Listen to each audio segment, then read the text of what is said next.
오늘은 부활절이기 때문에 오늘 한 군데 말씀을 더 찾아서 우리가 읽도록 하겠습니다. 신약성경 요한 1서의 말씀입니다. 신약성경 요한 1서 제4장 9절과 10절 말씀입니다. 신약성경 391면에 있습니다. 신약성경 391페이지 요한 1서 4장 9절과 10절 말씀입니다. 9절과 10절. 이 말씀은 9절은 제가 받들어 읽고 10절은 우리 사랑하는 성도님들께서 다 함께 읽어주시면 감사하겠습니다. 이제 제가 9절을 읽겠습니다. 하나님의 사랑이 우리에게 이렇게 나타난 바 되었으니 하나님이 자기의 독생자를 세상에 보내심은 그로 말미암아 우리를 살리려 하심이라.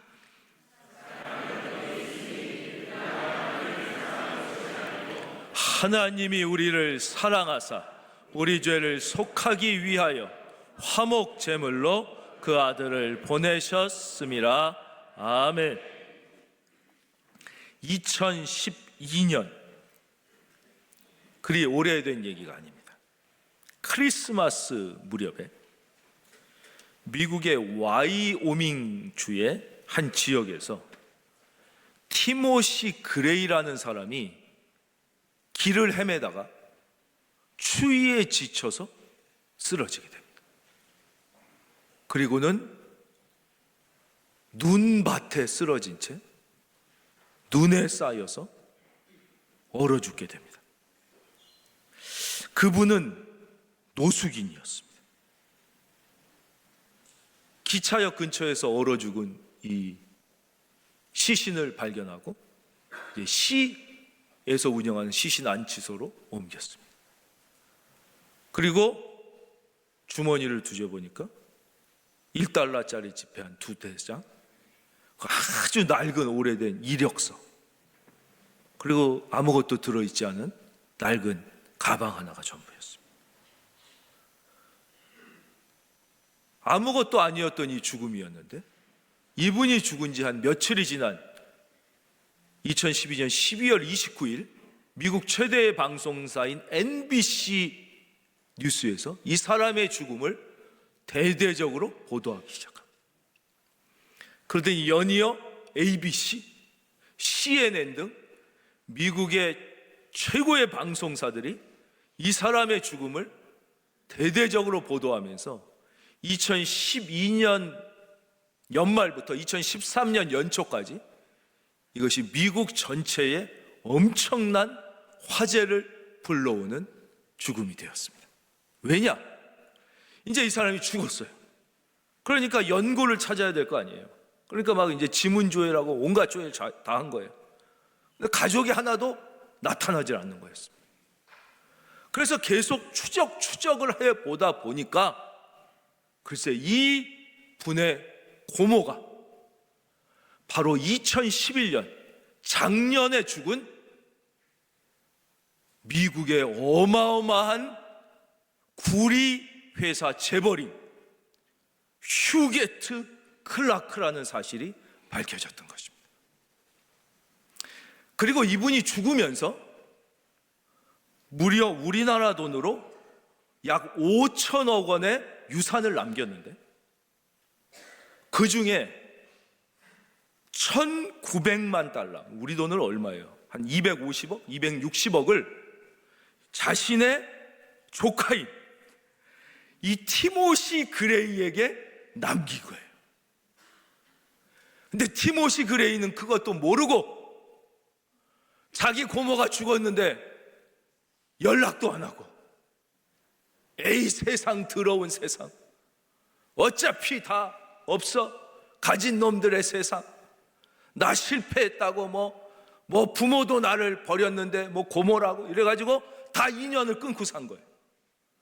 그리고 고모가 이 재벌이 죽어서 신문에 났는데도 잘 죽었다 이러고서 찾아가 보지도 않고 아무 연락도 안 했는데 이 고모가 자기에게 무려 260억이란 엄청난 유산을 남긴 걸 한 푼도 못 받은 거예요. 그러니까 그래서 돈이 없는 채 길을 헤매다가 얼어 죽게 된 사실이 2012년 크리스마스에 미국에서 벌어졌던 것입니다.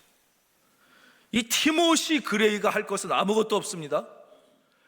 이 고모가 죽으면서 자기를 위하여 그 이름으로 어마어마한 유산을 법적으로 변호사를 통하여 상속해 놓은 것을 그냥 어떻게 해요? 받으면 되는 거예요. 받으면. 그래서 성경은 이렇게 말씀하십니다. 요한복음 1장 12절. 영접하는 자. 이걸 영접이라고 그러는 거예요. 영접. 왜요? 하나님께서 우리를 너무나 사랑하셔서, 특히 여러분을 사랑하셔서, 여러분들이 생각할 땐 무슨 하나님이 날 사랑해, 이렇게 생각할 수 있어요. 티모시가 그렇게 생각한 것처럼. 그러나 하나님은 사랑하고 계시다는 거예요. 요한복음 3장 16절은 여러분 다 아시죠? 그거 먼저 볼까요? 3장 16절. 하나님이 세상을 이처럼 사랑하사 독생자를 주셨다는 거예요. 독생자를 주셨어요.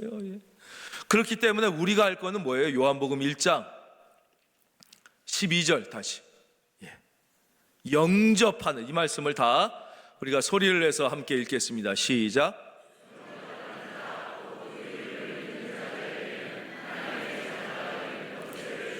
영접하는 거예요. 영접. 그냥 우리가 할 건 아무것도 없어요. 그 사실을 영접하면 되는 거예요. 영접하면. 그냥 믿기만 하면 어떻게 돼요? 하나님의 자녀가 돼서 천국을 유산으로, 영원한 생명을 유산으로, 비교할 수 없는 축복을 유산으로 받을지어다. 너무나 많은 사람들이 이 사실을 모른 채 티모시 그레이처럼 죽어가고 있다는 것이. 그리고 세상을 향하여 원망하는 거예요. 이런 세상이 어디 있냐. 그러나 여러분, 우리가 믿던 안 믿던 티모시 그레이가 어떻게 생각했던 그 고모는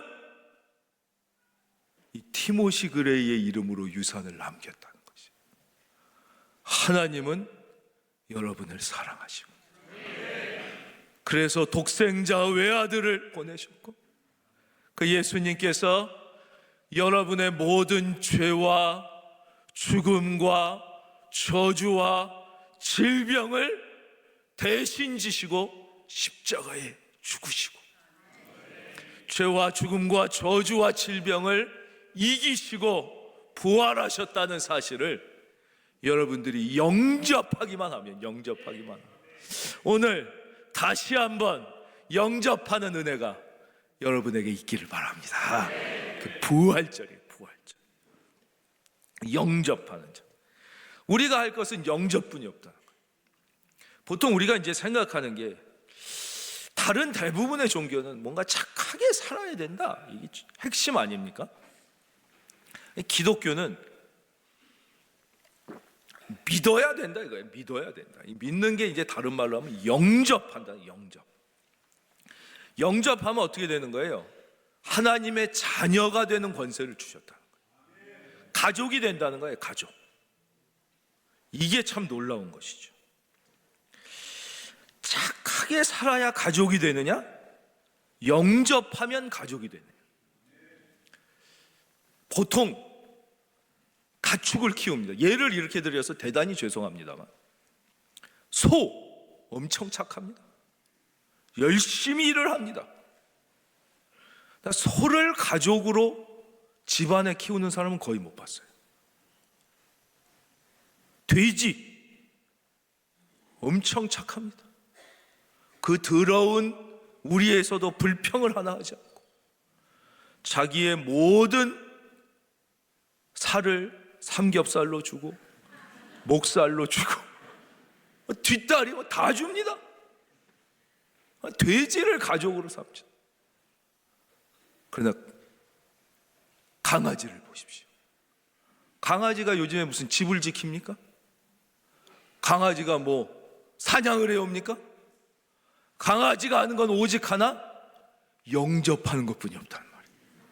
강아지는 오직 주인이 오면 영접하는 거, 막 꼬리 흔들고. 예전에 제가 군대에 있을 땐 그때는 개들을 막 그렇게 놓아서, 막 시골은 그렇잖아요. 뭐 줄도 없고 막 네 집 개, 이 집 개도 없어요. 막 만나가지고 막 새끼 5, 6마리씩 낳고 막 개들이 막.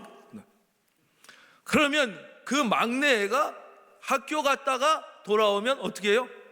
꼬리 치며 반갑다 하고 영접만 하는 거예요. 영접, 막 뛰어나가서 막 영접.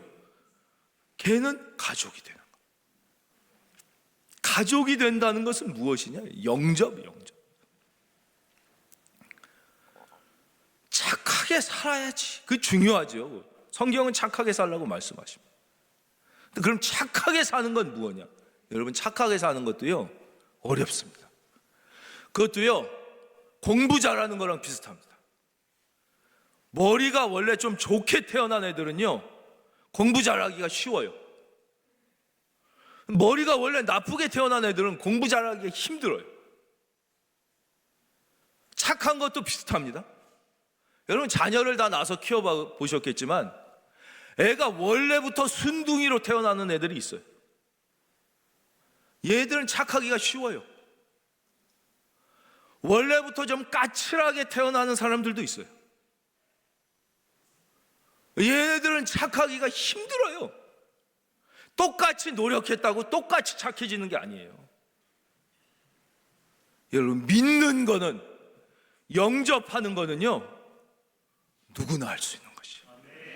가장 공평한 게 영접하는 거예요. 영접하는 거. 여러분, 영접하는 자, 곧 그 이름을 믿는 자들에게는 하나님의 자녀가 되는 권세를 주셨어요. 그것이 오늘 하나님이 우리에게 주시는 약속이에요. 스티브 잡스라는 분이 있습니다. 여러분 뭐 너무나 잘 아시고 저도 여러 번 이분에 대한 얘기를 조금 더 해드리려고 그래요. 아이폰 만든 저분이죠. 저분이 생긴 게 좀 특이하지 않습니까? 저 사람이 완전 백인이 아닙니다. 저 사람의 아버지는 아랍 사람이에요. 아랍. 그래서 생긴 게 좀 아랍 사람처럼 생겼죠. 미국 사람들이 제일 싫어하는 1등 아랍 사람. 그 중에서 시리아 사람. 지금 시리아 난리가 났죠. 시리아는 우리나라랑 국교가 얼마 전까지도 맺어지지 않았던 가장 적대국이었어요. 북한하고 시리아는 혈맹이었어요. 혈맹. 그랬다 그 독재자가 몇 달 전인가 이제 쫓겨나가게 돼서 비로소 국교가 맺어진, 그러니까 미국하고는 철천지 원수 나라가 시리아. 이제 저 사람의 아버지가 시리아 사람이었어요. 어머니랑 결혼해가지고 그 사이에서 태어난 거예요. 아버지가 제가 태어났을 때 쟤를 바로 버렸습니다. 바로 버립니다. 즉시. 그 어머니와 외할머니랑 외할아버지가 얘를 또 버립니다. 그 애비가 시리아다. 시리아 핏줄을 네가 여기서 어떻게 키울 것이냐. 생각해봐라. 시리아 핏줄을 여기서 키워갖고 다 너까지 그렇게 된다. 그래가지고 외할머니 외할아버지가 적극 반대를 해가지고 버리게 됩니다. 그래서 이 스티브 잡스의 어머니 아버지가 얘를 입양하는 거예요. 평범한 기술자, 전기 기술자라고도 하고 자동차 기술자로, 그러니까 그런 쪽에 일을 하시는 분이에요. 뭐 특별히 좋은 직업이 아니라 평범한 가정에서 입양하는 거예요. 그분이 믿음이 예수님을 믿는 분이었던 거예요. 입양해가지고 처음부터 가르쳐줘. 너는 우리가 입양한 자녀이다. 그래서 얘는 그걸 뭐 이상하게 생각을 안 하고 잘 자랑. 아, 나는 입양했구나. 우리 엄마 아빠는 나를 입양한 엄마 아빠구나. 잘 자랐어요. 근데 문제는 얘가 좀 커가지고 학교를 다니기 시작하면서 어느 정도 철이 들어 10대가 됐을 때 친구들한테 그 얘기를 자연스럽게 하게 된 거죠. 나는 입양된 가정에서 자랐다. 우리 엄마 아빠는 나를 입양해서 키워주신 거다. 자연스럽게 얘기를 했어요. 친구들이 너 그게 무슨 뜻인 줄 알아? 그 무슨 뜻이긴 뭐 엄마 아빠가 날 입에. 그거는 네 친부모가 너를 버렸다는 뜻이야. 너는 친부모에게조차 버림받은 인생이란 뜻이야. 얘가 큰 충격을 받습니다. 맞잖아요. 이럴 수가.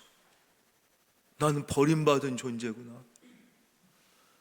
가장 나를 사랑해야 될 친아버지, 친어머니조차 나를 버렸구나.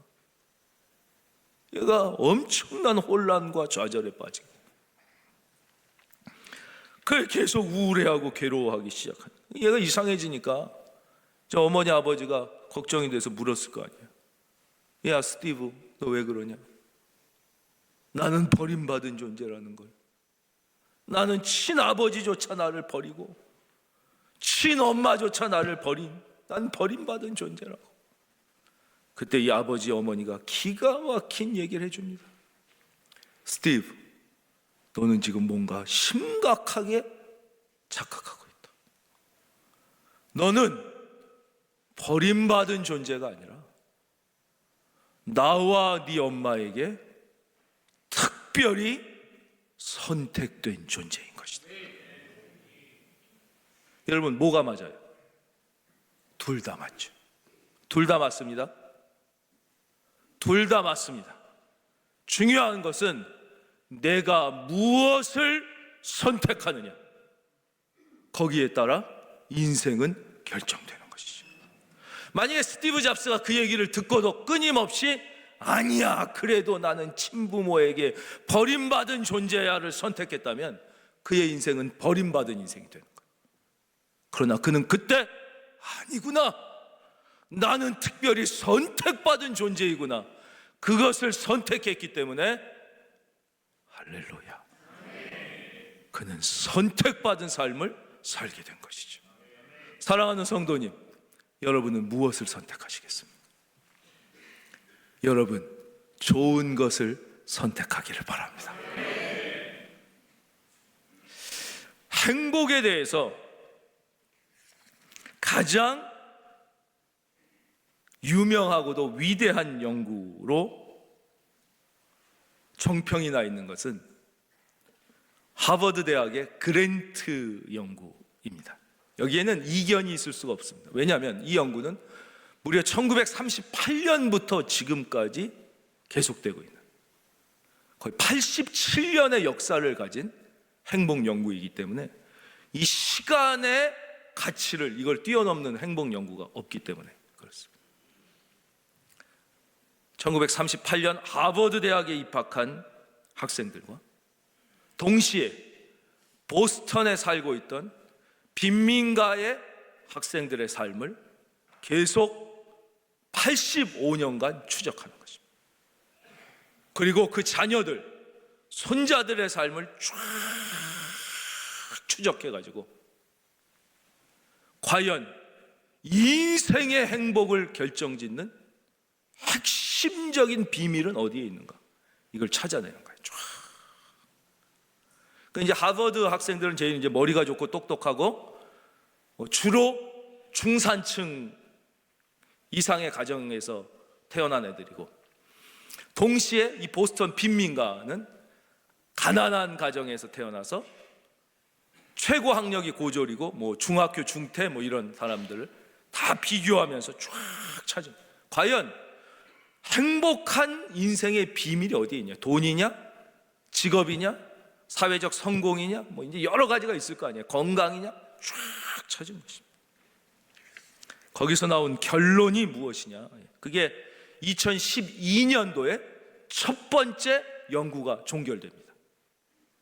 2012년에. 그래서 2013년도에 우리나라에도, 지금도 아마 서점에 가서 찾아보시면 절판되지 않았을 것입니다. 우리나라 말로도 하버드 그랜트 연구 행복의 비밀이라는 제목으로 번역돼서 나왔죠. 베일런트 교수가, 그 연구 책임자가 이제 그분이 이제 세 번째 연구 책임자였는데, 수많은 다른 요소들은 거의 중요하지 않더라는 거예요. 그 사람의 학력 수준, 행복에는 별로 큰 영향을 미치지 않더라. 중졸도 행복한 인생이 있는데 박사도 불행한 사람이 많더라. 반면에 박사도 행복하지만 중졸도 불행한 사람이 있더라. 이 관계가 없더라는 거예요. 행복은 IQ 별 관계가 없고, 직업 별 관계가 없고, 돈, 재벌도 불행해서 자살하는 사람이 있는데 엄청 가난한데도 행복하게 사는 사람들도 있더라. 건강, 우린 건강이 엄청 중요하다고 생각하지 않습니다. 물론 건강 중요해요. 엄청나게 건강한데도 우울증에 걸려서 자살하는 사람이 있는데, 신체적 불구가 병에 걸렸는데도 너무나 행복하게 시를 쓰며 살아가는 사람들, 이혜인 수녀인가 있더라.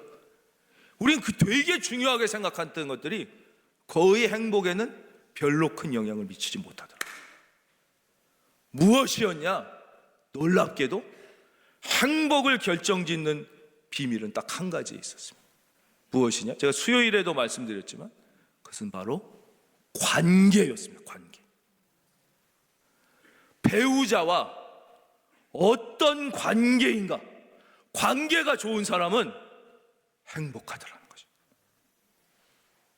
돈이 있던 돈이 없던, 성공을 했던 성공을 못하던, 어떤 직업을 가졌던 배우자끼리 관계가 나쁜 사람은 불행하고, 관계가 좋은 사람은 행복하더라는 거죠. 부모, 자녀, 성공했던, 많이 배웠던, 직업이 어떻든 관계없이 부모, 자녀 사이의 관계가 나쁜 사람은 노년이 불행하더라는 거죠. 근데 부모, 자녀의 사이가 좋은 사람은 노년이 행복하더라는 거죠. 저는 여러분이 행복했으면 좋겠습니다. 그 성경에 다 써 있는 거거든요. 왜냐하면 인간의 모든 행복은 어디에 있느냐? 관계에 있어요. 왜냐? 하나님께서 처음에 인간을 창조하셨어요. 왜요? 하나님과 관계를 맺으며 살도록. 그래서 모든 인간의 행복은 하나님과 올바른 관계를 맺을 때 있지, 1등 한다고 행복한 게 아니에요. 1등 하면 또 1등 하고 싶고요, 한국에서 1등 하면 세계에서 1등 하고 싶고요, 세계에서 1등 하면 10년 1등 하고 싶고, 10년 1등 하면, 보세요, 가요톱 10 1등 하면 다음 주에도 또 1등 하고 싶고, 그 다음 주에도 또 1등 하고 싶고, 계속 1등 하면 조용필보다 더 1등 하고 싶고 이러지, 계속 세상에는 만족이 없는 거예요. 그 다음에는 바로 인간관계의 관계. 그래서 어떻게 하면 관계, 먼저 하나님과의 관계를 회복하기 위하여 예수님이 오시고 우리를 위하여 십자가에 죽으시고 부활하심으로 죄로 인하여 끊어진 하나님과의 우리와의 관계를 회복하신 거예요. 회복하신 거예요. 여러분, 이것을 영접하기만 하면 할렐루야. 두 번째, 가족 간의 관계는 어떻게 회복되느냐? 그것도 오늘 우리가 읽은 말씀에 있어요. 우리가 아까는 요한일서 4장 9절을 제가 읽고 10절을 사랑하는 성도님들이 읽으셨어요. 이제는 제가 10절을 읽겠습니다. 그럼 이제 사랑하는 성도님들이 11절을 읽어주실 거예요. 11절에 그 답이 다 들어 있습니다. 요한일서 제 4장 10절을 제가 읽겠습니다. 그럼 우리 성도님들은 11절을 읽어주십시오. 사랑은 여기 있으니 우리가 하나님을 사랑한 것이 아니요 하나님이 우리를 사랑하사 우리 죄를 속하기 위하여 화목제물로 그 아들을 보내셨음이라. 11절 다 같이 시작.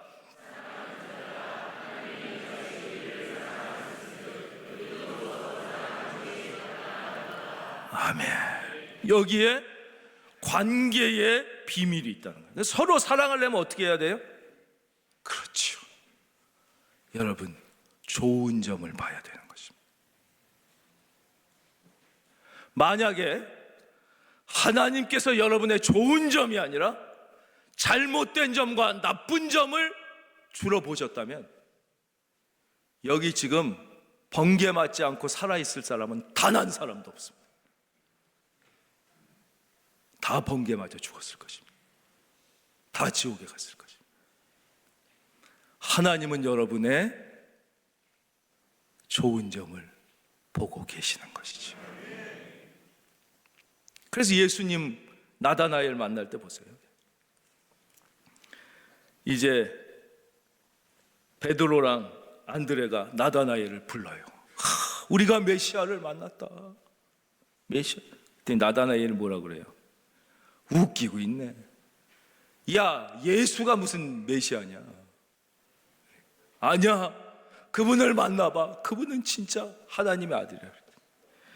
야, 그 촌놈이 무슨, 야, 나사렛에서 무슨 선한 것이, 야, 촌놈 아니야. 야, 걔가 무슨 과거에 급제했냐? 목수아들 아니야. 무슨 서울 출신이냐? 아니잖아. 촌 출신 아니야. 사내들인 공의회 회원 아니잖아. 출신도 그 학벌도 없고 무식한 놈 시골 출신이 무슨 그놈이 완전 무시하지 않습니까? 그걸 예수님이 다 들었어요. 그러니까 베드로랑 안드레가 아예가 말을 못하고 강제로 끌고 예수님한테 오는 거예요. 근데 나다나엘이 예수님 앞에 딱 서니까 이건 보통 분이 아니야.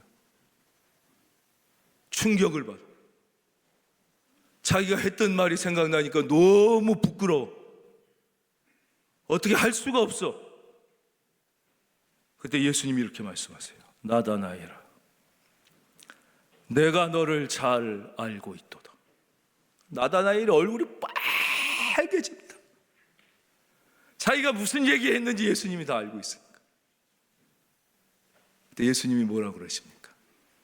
나는 네가 저 나무 아래서 하나님 앞에 경건하게 기도하던 모습을 내가 기억하고 있노라.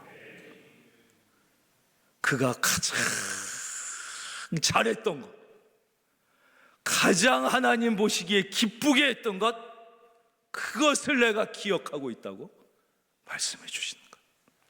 여러분, 하나님은 여러분에게 그것을 기억하고 계신다는 사실을 믿기를 바랍니다. 그래서 우리는 오직 은혜를 의지하여 나오는 거예요. 마찬가지로 남편의 뭘 보라고요? 관계가 좋아지려면? 그렇죠. 제일 남편의 좋은 점을 보고 그거를 기억해야 돼요. 근데 타락한 우리의 본성은 좋은 거 10가지는 당연하게 잊어먹고 나쁜 거 한 가지만 계속 머리에 생각나게 해서 관계를 무너뜨리는 거예요. 남편도 아내의 그 좋은 거 그거는 자꾸 잊어먹고 나쁜 거 한 가지만 계속 생각나게 해서 관계를 무너뜨리게 해요. 그것은 하나님이 하시는 일이 아니라 우리의 관계를 무너뜨리라는 악한 영, 죄된 본성의 잘못된 일. 자녀도 마찬가지죠. 여러분 자녀의 좋은 점을 보고 믿어주고 칭찬하면 여러분 자녀는 반드시 잘 되는 것입니다. 자꾸 혼내키고 이렇게 하라고 고쳐주고 저렇게 하라고 고쳐주면 잘 될 것 같지만 그렇지 않은 거예요. 좋은 점을 보는 거죠. 여러분 자녀는요, 믿어주는 만큼 잘 된다는 사실을 믿기를 바랍니다. 이걸 믿어야 돼요. 믿어주는 만큼 잘 되는 거예요. 부모님도 마찬가지. 여러분이 부모님을 볼 때 부모님의 좋은 점을 봐야 돼요. 좋은 점.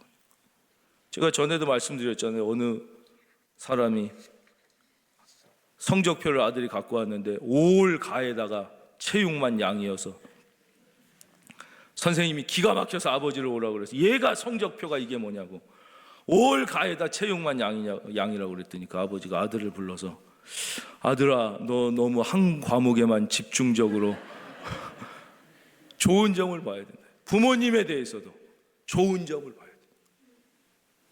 그렇죠?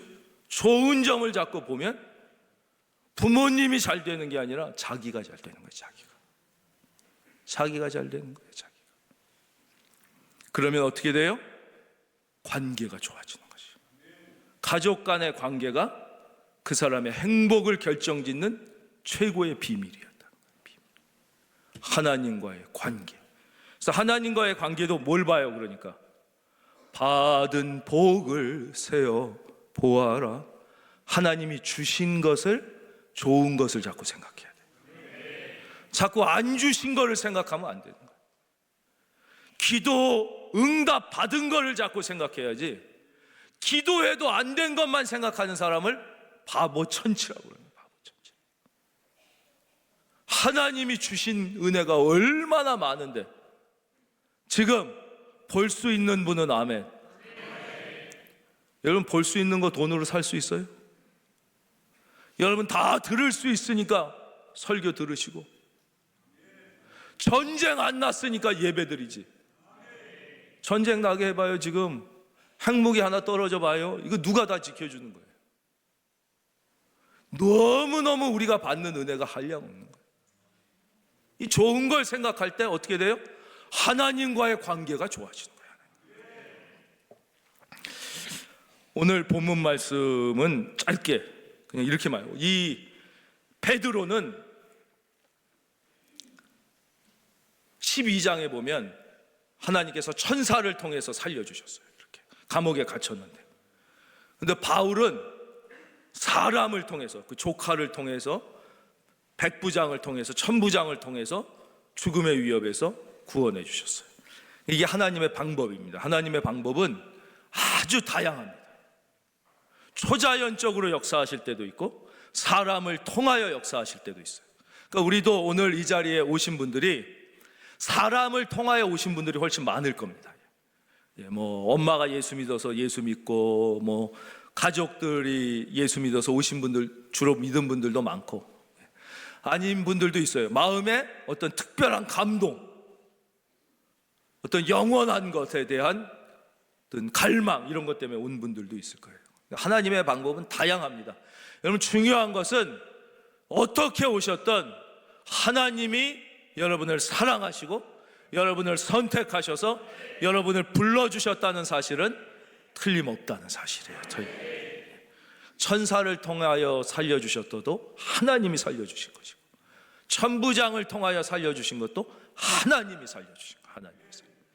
하나님이 여러분을 얼마나 사랑하시는가.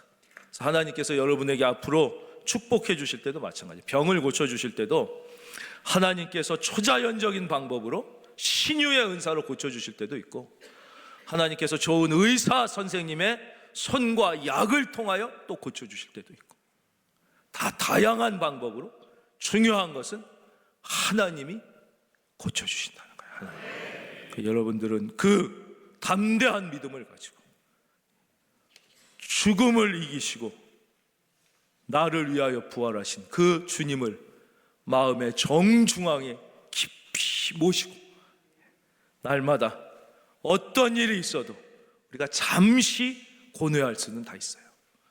성경에도 써 있습니다. 아무리 예수 믿어도 시련이 오고 어려운 일이 올 때 잠시 고뇌할 수는 있지만 우리는 엎드러지나 아주 고꾸라지지는 않는 거예요. 왜냐? 그 부활하신 주님이 다시 나를 일으켜 주시니까. 우리 불렀잖아요. 나의 등 뒤에서 나를 도우시는 주. 행복한 부활의 기쁨이 여러분과 여러분의 모든 가족 위에 충만하게 넘치시기를 주의 이름으로 축원합니다.